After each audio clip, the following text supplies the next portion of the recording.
सावन का आखिरी सोमवार कल। व्रत में ना भूलें इस कथा को पढ़ना। धार्मिक मान्यताओं के अनुसार सावन में भगवान शिव का पूजन बहुत पुण्यदायी होता है। वहीं शास्त्रों के अनुसार जो जातक सावन में सोमवार व्रत करते हैं उनके लिए व्रत कथा पढ़ना जरूरी माना गया है। सावन सोमवार व्रत कथा। आज सावन का अंतिम सोमवार है।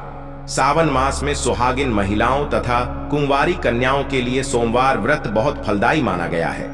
मान्यता है कि सावन सोमवार का व्रत और शिवजी के पूजन से सुहागिन महिलाओं को अखंड सौभाग्यवती तथा कुंवारी कन्याओं को मनचाहे वर प्राप्ति का आशीर्वाद मिलता है। वहीं शास्त्रों के अनुसार सावन सोमवार के व्रत में शिव पूजन के साथ ही व्रत कथा पढ़ना बहुत जरूरी माना गया है, अन्यथा व्रत का संपूर्ण फल प्राप्त नहीं हो पाता। तो आइए जानते हैं सावन सोमवार व्रत कथा। सावन सोमवार व्रत कथा। प्राचीन समय में किसी शहर में एक धनवान साहूकार रहता था। उसके घर में किसी चीज की कमी नहीं थी सिवाय इसके कि वह संतानहीन था। पुत्र प्राप्ति की इच्छा से साहूकार हर सोमवार को व्रत रखता तथा भगवान शिव और माता पार्वती की विधि विधान से पूजा करता था। उसकी पूजा से प्रसन्न होकर माता पार्वती ने भगवान शिव से साहूकार की इच्छा पूरी करने का आग्रह किया। भगवान शिव ने पार्वती जी से कहा कि इस संसार में सबको अपने भाग्य के अनुसार ही मिलता है, लेकिन माता पार्वती ने साहूकार की पूजा और भक्ति से प्रसन्न होकर उसकी मनोकामना पूर्ण करने के लिए शिव जी से आग्रह किया। माता पार्वती के बार बार कहने पर शंकर जी ने साहूकार को पुत्र प्राप्ति का आशीर्वाद तो दे दिया, लेकिन साथ ही यह भी कहा कि साहूकार का पुत्र केवल 12 वर्षों का की जीवित रहेगा। फिर कुछ समय बाद साहूकार के घर एक बेटे का जन्म हुआ। पुत्र के 11 साल के होने के बाद साहूकार ने उसे पढ़ने के लिए मामा के साथ काशी भेज दिया। साहूकार ने अपने बेटे को खूब सारा धन भी दिया और कहा कि रास्ते में ब्राह्मणों को भोजन दक्षिणा देना और यज्ञ कराते हुए जाना। अपने पिताजी की आज्ञा का मान रखते हुए साहूकार का बेटा और मामा रास्ते में यज्ञ कराते हुए और ब्राह्मणों को दान देते हुए काशी के लिए चल दिए। इस बीच एक नगर में किसी राजा की कन्या का विवाह हो रहा था, लेकिन राजकुमारी का विवाह जिस राजकुमार से हो रहा था वह आंखों से काना था।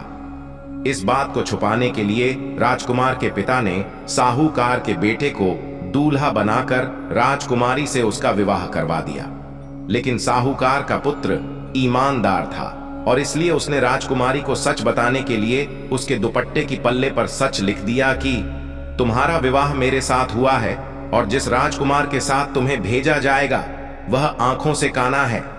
तत्पश्चात राजकुमारी को जब इस बात का पता चला तो उसने अपने माता पिता को सब सच बता दिया।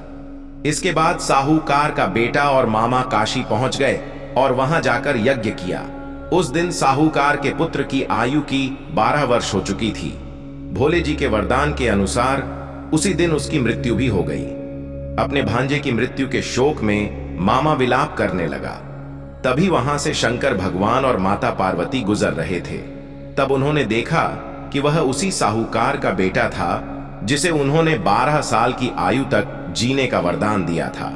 माता पार्वती यह सब देखकर बहुत दुखी हुई और मातृभाव में उन्होंने भोलेनाथ से बालक को पुनः जीवित करने के लिए कहा। तब शिव जी ने साहूकार के बेटे को उन्हें जीवित कर दिया।